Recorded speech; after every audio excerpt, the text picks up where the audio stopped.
కామారెడ్డి జిల్లాలో 17 తండాలు కులగణనను బహిష్కరించడం చర్చకు దారితీసింది. సర్వేలో లాభాన లంబాడి కులానికి ఆప్షన్ లేకపోవడంతో బహిష్కరించినట్టుగా తెలిపారు.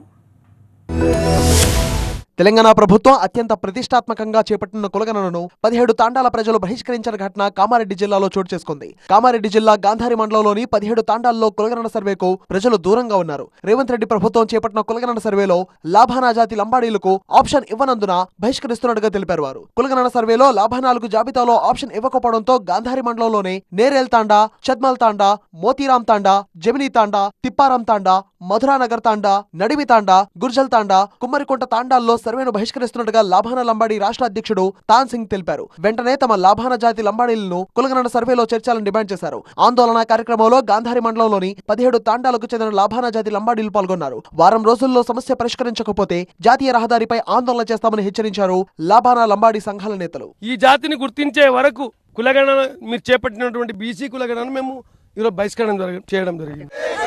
సమస్య పరిష్కారం కావాలి. సమస్య పరిష్కారం